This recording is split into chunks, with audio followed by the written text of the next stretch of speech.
कैसे हैं आप लोग। नेक्सस मैथमेटिक्स में एक बार फिर से आप सभी का बहुत बहुत स्वागत है। आज के सेशन में हम लोग इनवर्स के बचे हुए से सवालों को बनाने वाले हैं और ये भी हम लोग ऑब्जेक्टिव सॉल्व कर रहे हैं। पिछले वीडियो में हम लोगों ने 20 तक ऑब्जेक्टिव सॉल्व किया था। नेक्स्ट शेष बचे हुए सवालों को आज हम लोग सॉल्व करने वाले हैं। तो ध्यान दीजिएगा कि हम लोग कहाँ क्या बनाने वाले हैं, किस तरह के सवाल को हम लोग किस तरह से सॉल्व करते हैं और सवाल के साथ साथ बेसिक कॉन्सेप्ट भी हम आप लोगों को बताते जाएंगे। तो देखते जाओगे तो आपका पूरा चैप्टर भी जो है ना कवर होते जाएगा। तो सबसे पहली बात सवाल क्वेश्चन नंबर 21 की अगर हम बात कर रहे हैं तो 21 में दिया हुआ है sin इनवर्स यहाँ पे 2π/3। इसके लिए शॉर्ट ट्रिक बताए थे। तो शॉर्ट ट्रिक इसका क्या होता है, तो शॉर्ट ट्रिक ये होता है कि आपको क्या करना है कि ये sin इनवर्स को बाहर लिख देना है, ठीक है। यहाँ बड़ी ब्रैकेट लगाएंगे और यहाँ लिखेंगे sin, ठीक है, और ब्रैकेट लगा करके पाई लिख देना है और आपको इस पे ध्यान देना है कि अगर π/6 हो, π/3 हो, π/4 हो, जो भी होना है तो उसको आपको क्या करना है, बगल में लिख देना है, ठीक है। उसके बाद इस ब्रैकेट को बंद करने के बाद आपको सोचना है कि अगर अंश वाला जो संख्या है वो हर वाले संख्या से अधिक हो तो यहाँ बीच में प्लस का चिन्ह लगाना है और अगर छोटा हो तो माइनस का चिन्ह लगाना है। जैसे हमको दिख रहा है छोटा है तो माइनस का चिन्ह लगाएंगे। अब माइनस लगाने के बाद आपको क्या करना है, इसको कैलकुलेट करके देखना है कि क्या ये इतना के बराबर है या नहीं है। देखिएगा अगर हम इसका एलसीएम लेंगे ना तो ये हो जाएगा 3 कोना कोनी गुना करोगे 3π में से पाई को घटाओगे तो 2π/3। यानी हम इस टर्म को ऐसा लिख सकते हैं और इसको लिखने से क्या होगा, तो ये लिखने से क्या हुआ, तो ये sin π-θ कहलाया जो कि 180 - θ कहलाता है। तो हम लोग क्या जानते हैं, तो हम लोग जानते हैं ये है कि sin इनवर्स अपनी जगह पर रहेगा और sin 180 में चेंज नहीं होता है तो sin θ रहेगा। तो sin θ की जगह पर कितना π/3। और अगर हम बात करें कोऑर्डिनेट का तो 180 में अगर हम कुछ भी घटाते हैं तो हो जाता है सेकंड कोऑर्डिनेट में, और सेकंड कोऑर्डिनेट में sin और cos पॉजिटिव होता है तो sin यहाँ पे बात कर रहे हैं sin क्या हो जाएगा, पॉजिटिव। जब ये इसके रेंज में आ जाएगा, ये प्रिंसिपल वैल्यू के अंदर आ जाएगा, तब जाकर के इनवर्स फंक्शन और नॉर्मल फंक्शन आपस में एलिमिनेट हो जाता है। तो आंसर कितना बचेगा हमारा π/3। तो π/3 के हिसाब से देखिएगा ऑप्शन नंबर आपका क्या सही हो जाएगा, ऑप्शन नंबर हो जाएगा डी, ठीक है। उसी प्रकार से हम लोग नेक्स्ट सवाल की तरफ बढ़ते हैं।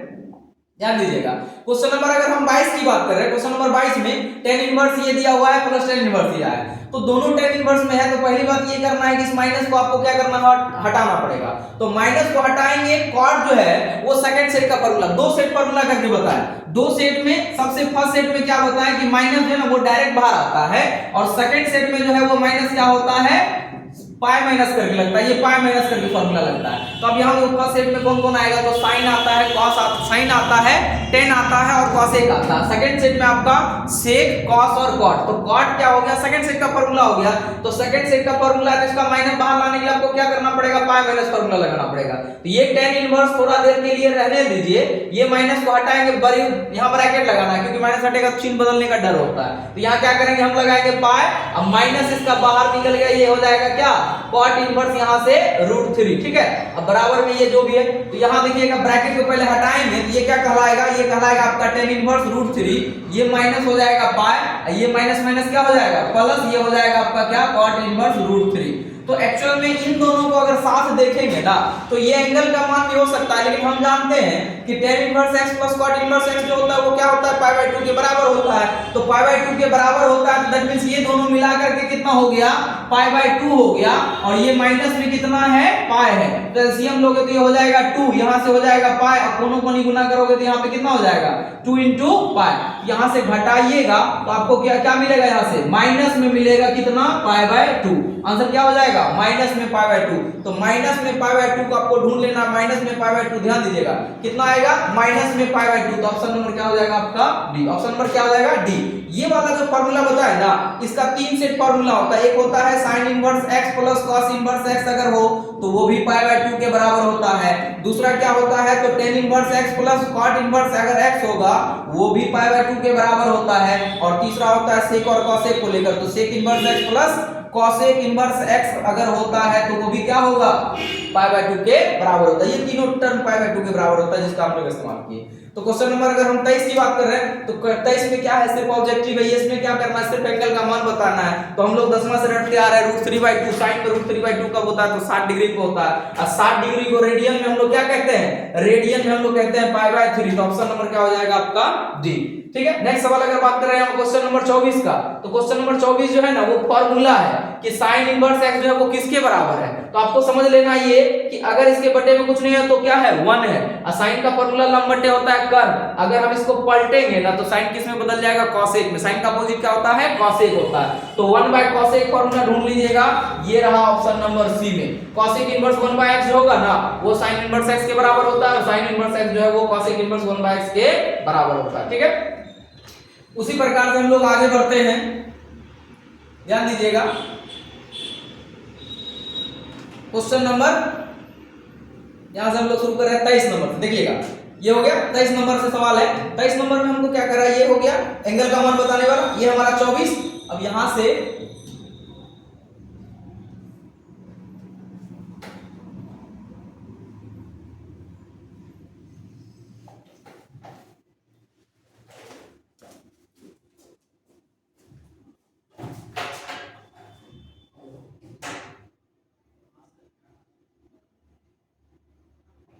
नेक्स्ट सवाल देखिएगा।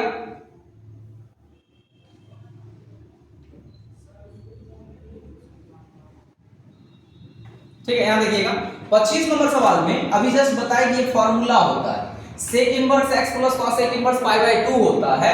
तो एक्चुअल में ये पूछ रहा है क्या, sin π/2 का मान। इसका मतलब क्या हुआ, ये पूछ रहा है आपसे क्या, sin π/2 का मान, यानी sin 90 का मान। sin 90 का मान कितना होता है, 1 होता है। उसी तरह से अगर हम बात करें यहाँ पे क्वेश्चन नंबर 26 का, तो ये 26 वाला जो है ना ये फॉर्मूला है। ये फॉर्मूला बहुत रिपीट होता है, बहुत बार पूछा गया, 2015 से पूछते आ रहा है, बहुत बार पूछा है। तो ये एक्चुअल में क्या है, 2 tan इनवर्स x का फॉर्मूला एक बार फिर से याद दिला देते हैं। 2 tan इनवर्स x का 3 फॉर्मूला होता है। एक सबसे पहले साइन के रूप में, साइन के रूप में होता है sin inverse 2x upon 1 plus x का स्क्वायर। इसी का फॉर्मूला cos के टर्म में होता है cos inverse 1 minus x square, बटे में होता है 1 प्लस x स्क्वायर। और तीसरा फॉर्मूला होता है tan के रूप में, किया होता है tan इनवर्स ऊपर में 2x बटे 1 माइनस x का स्क्वायर। तो इन ऑप्शन में से कोई एक ऑप्शन हो सकता है। तो एक्चुअल में ये क्या है, cos वाला फॉर्मूला है ना जी, तो एक्चुअल में cos वाला है, तो इसका मतलब क्या हुआ, ये 2 tan इनवर्स x के बराबर होना चाहिए। तो 2 tan इनवर्स x का एक्चुअल में ये फॉर्मूला होता है। तो ऑप्शन नंबर क्या हो जाएगा हमारा, सी।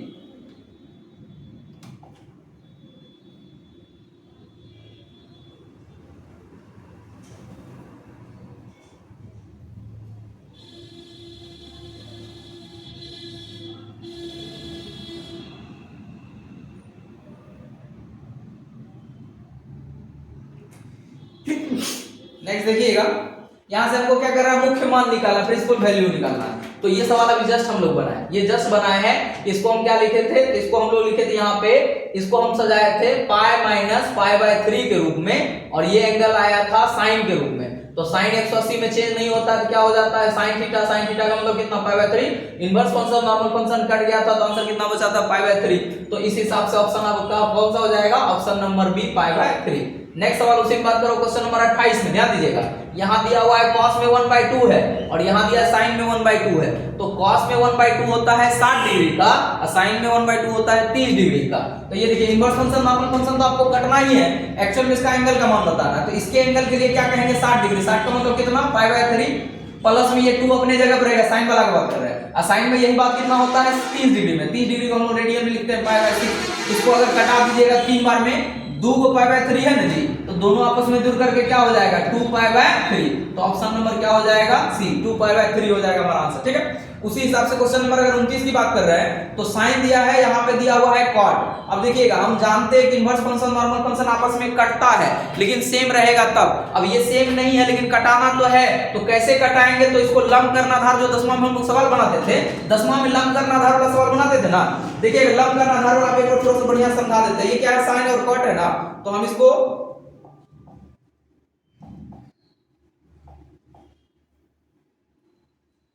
लंब कर्णाधार वाला कहानी से इसको थोड़ा सा ब्लैंक में समझ लीजिएगा कि लंब कर्णाधार वाला में क्या ऐसे समझ में आएगा।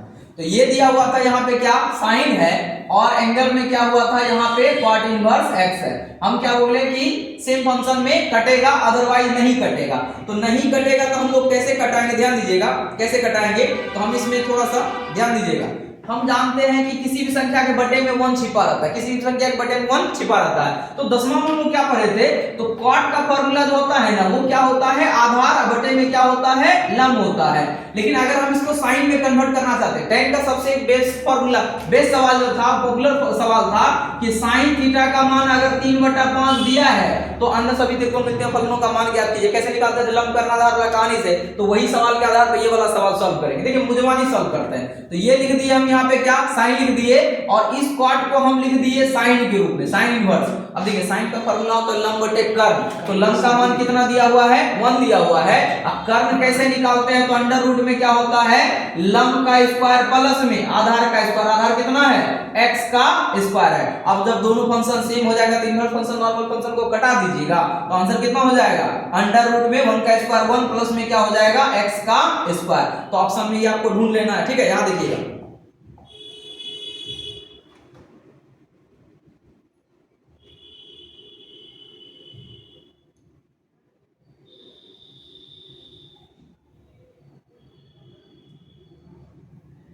यहां देखिएगा क्या आया था आंसर, आंसर आया था हमारा 1 बटे under root 1 plus x square. तो आंसर हमारा क्या हो जाएगा? ऑप्शन नंबर बी हो जाएगा। ऑप्शन नंबर क्या हो जाएगा?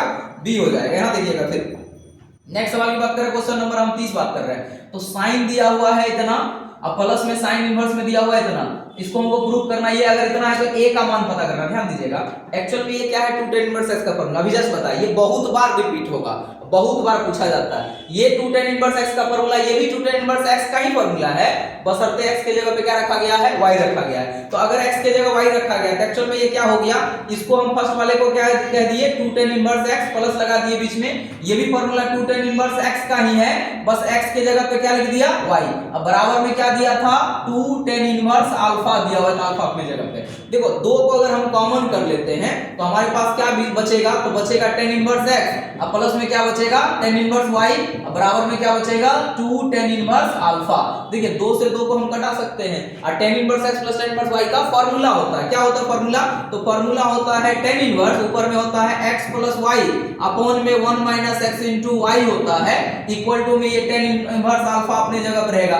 तो ये वाला tan इनवर्स और सामने वाला tan इनवर्स दोनों आपस में एलिमिनेट हो जाएगा, तो ये क्या बचेगा हमारे पास? x प्लस y अपॉन में 1 माइनस x इनटू y बराबर में क्या बचेगा? अल्फा। तो एक्चुअल में अल्फा का मान हमको मिला, अल्फा का मान क्या मिला?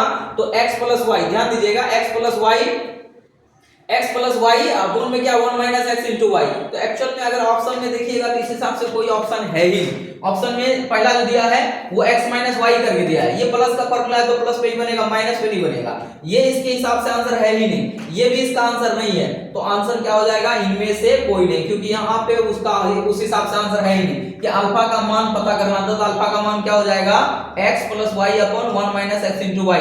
और अगर यहाँ पे एरर है, अगर ये प्लस नीचे में माइनस होता तो ये आंसर हमारा हो सकता था, लेकिन ऐसा हिसाब से आंसर नहीं होगा। देखिए एग्जाम में अक्सर ये होता है प्रॉब्लम, तो आपको क्या करना है कि आपको करना है, कोशिश करना है कि जो इंग्लिश मीडियम वाला लिखा होगा, इंग्लिश वाला लिखा होगा आंसर इंग्लिश वाले में एक बार मैच कर लीजिएगा। इंग्लिश वाला में अगर ये प्लस में लिखा है तो वो हमारा सही होगा, हिंदी वाला में थोड़ा सा एरर हो सकता है, लेकिन इंग्लिश वाला को ही सही माना जाता है। तो अगर ये नहीं है तो इसके हिसाब से हमारा ऑप्शन क्या हो जाएगा? इनमें से कोई नहीं, क्योंकि इसके हिसाब से कोई आंसर इसमें सही नहीं है। नेक्स्ट सवाल की बात कर रहे हैं, देखिएगा नेक्स्ट सवाल की बात कर रहे हैं। tan इनवर्स 1 दिया है, क्वाड में 1/2 दिया है, क्वाड में 1/3 है, का मान निकालना है। यानी क्या करना, हम सभी को आपस में क्या करना, सभी को आपस में जोड़ना है। तो सबसे पहले देखो tan में 1 दिया है, tan में क्वाड दिया है, ये क्वाड दिया है, तो हमको पता है कि tan को पलटेंगे ना, क्वाड को पलटेंगे तो किसमें बदल जाएगा? tan में बदल जाएगा। तो एक्चुअल में ये क्या लिखा हुआ है कि ये tan इनवर्स 1 लिखा हुआ है पहला वाला, दूसरा इसको पलट देंगे तो ये क्या कहलाएगा? tan इनवर्स 2 कहलाएगा, और तीसरा को पलट देंगे तो क्या कहलाएगा? tan इनवर्स 3 कहलाएगा। अब यहां से आपको क्या करना है? tan inverse x plus tan inverse y वाला फार्मूला में जोड़ देना है। तो फार्मूला क्या होता है? फार्मूला होता है tan inverse x plus y upon 1 minus x into y। देखिएगा अगर 3 को है ना तो x y z हो गया, उसके लिए हम फार्मूला बता दिए हैं, वो फार्मूला लगा करके आप इसको क्या कर सकते हो? आराम से इसको सॉल्व कर सकते हो, ठीक है। नेक्स्ट सवाल की बात कर रहे हैं। नेक्स्ट सवाल की बात कर रहे हैं हम लोग क्वेश्चन नंबर 31 के बाद 32 नंबर सवाल। देखिएगा ये जो है ना एक्चुअल में ये क्या है? एक फार्मूला है। ये जो है ना cos 3 थीटा का 3 inverse cos inverse 3 cos inverse x का फार्मूला होता है। ये 3 cos इनवर्स x का फार्मूला ही होता है, cos inverse 4x³ minus 3x होता है। तो ये एक्चुअल में किसका फार्मूला है? तो cos ये 3 cos इनवर्स x का। ऑप्शन नंबर हमारा क्या हो जाएगा? बी हो जाएगा। नेक्स्ट साइन टेन इनवर्स में 1 दिया है तो 1 तो हमको पता है 45 डिग्री पे होता है, और साइन टेन में माइनस लगा है तो टेन जो है वो फर्स्ट सेट का फॉर्मूला जिसका माइनस डायरेक्ट बाहर आता है, डायरेक्ट बाहर आएगा तो पाई माइनस हो जाएगा, तो ये आंसर क्या हो जाएगा पाई बाय 4 होना चाहिए था लेकिन ऋणात्मक होगा, इसलिए आंसर क्या हो जाएगा हमारा डी, ऑप्शन नंबर क्या हो जाएगा डी माइनस पाई बाय 4। उसी तरह से क्वेश्चन नंबर 34 की बात कर रहे हैं, तो 34 में क्या करना है, ये देखो दोनों 10 में दिया है, मतलब ये 10 दिया यहाँ cos दिया यहाँ 10 दिया, तो हमारा टारगेट ये होगा कि इसको हम पहले क्या करें 10 में कन्वर्ट कर ले, उसके बाद इस 10 से आपस में जोड़ दे tan inverse x plus tan inverse y से, और इनवर्स फंक्शन नॉर्मल फंक्शन आपस में कट जाएगा, तो ये फाइनल हमारा आंसर निकाल के देगा। तो इसको जोड़ते कैसे हैं निकालेंगे कैसे, ध्यान दीजिएगा यहाँ से। यहाँ से सबसे पहले ये tan इनवर्स को हम यहाँ पर रहने देते हैं, बाहर जो है tan इनवर्स x है tan इनवर्स, और इसको हम 10 में कन्वर्ट कर रहे हैं, तो हम अपने मन से इसको लिख दिए tan इनवर्स। cos का फॉर्मूला आधार बटे कर्ण होता है, क्या होता है आधार बटे कर्ण, तो ये एक्चुअल में आधार बटे कर्ण दिया है, हमको 10 में बदलना है तो क्या चाहिए लंब बटे आधार ना, तो लंब का मान जो भी निकले वो बात की बात है, आधार हमारे पास कितना है 4, लंब निकालने के लिए कर्ण का स्क्वायर माइनस आधार का स्क्वायर, 5 का स्क्वायर 25, 4 का स्क्वायर 16 घटाओगे तो 9, 9 का वर्गमूल होता है 3, ये tan इनवर्स निकल गया। और दूसरा वाला जो है वो tan इनवर्स में कितना दिया था, ये दिया हुआ है 2/3, तो ये हो जाएगा यहाँ से tan इनवर्स, यहाँ दिया हुआ है दोनों को जोड़ रहे हैं तो ये हो जाएगा tan इनवर्स x के जगह पे 3/4, y की जगह पे 2/3, और बटे में क्या हो जाएगा 1 माइनस x इंटू वाई होता है 2 बटा हो जाएगा कितना 4, अभी 2 बटा यहाँ पे 2/3, एलसीएम लेकर के बनाना है, गुना करके नहीं बनाना है, एलसीएम लेकर के नहीं बनाना है, जब भी बनाना है गुना करके बनाएंगे, ठीक है। यहाँ देखिएगा, अब यहाँ पे ये फॉर्मूला देखना जरूरी है, समझना जरूरी है, तो यहाँ पे जो है ना ये tan इनवर्स जो है वो थोड़ा सा एरर है, क्योंकि यहाँ पे इनवर्स नहीं होना चाहिए, अगर यहाँ इनवर्स होगा तो ये नॉर्मल फंक्शन होगा तब ना आपस दोनों कटेगा, तो फिलहाल बनाते हैं, बाकी बात बाद में देखी जाएगी। तो ये 10 है एक्चुअल में, और ये जो अंदर वाला है ये tan इनवर्स हमारा है। यहाँ से एलसीएम लेंगे गुना करके, तो 4 तिया 12, कोना कोनी गुना करोगे 3 तिया 9 प्लस 4 दूनी 8, अब बटे में आ जाओगे, इसका एलसीएम लेंगे तो ये भी 4 तिया 12 हो जाएगा, ये 1 से डायरेक्ट में गुना हो जाता है, 3 दूनी कितना हो जाएगा 6, 12 से 12 जो है आपस में कट जाएगा, तो ये inverse function normal function cut जाएगा, ऊपर जोड़ेंगे तो इसका आंसर कितना हो जाएगा, ये हो गया ऊपर में 17, अब 12 में से 6 घटा देंगे तो कितना हो जाएगा 6 हो जाएगा, तो आंसर हमारा कितना हो रहा है 17/6, 17/6 के हिसाब से अगर ऑप्शन ढूंढेंगे 17/6, ऑप्शन नंबर क्या हो जाएगा सी। और अगर ये tan इनवर्स दोनों इनवर्स होता तो आपस में नहीं कटता, इसलिए यहाँ पे थोड़ा सा क्या है एरर है, यहाँ पे इनवर्स नहीं होना चाहिए था, ठीक है। इसी की तरह हम लोग आगे सवाल बनाते रहेंगे, आज के लिए इतना ही, मिलते हैं नए वीडियो के साथ, तब तक ले जय हिंद जय भारत।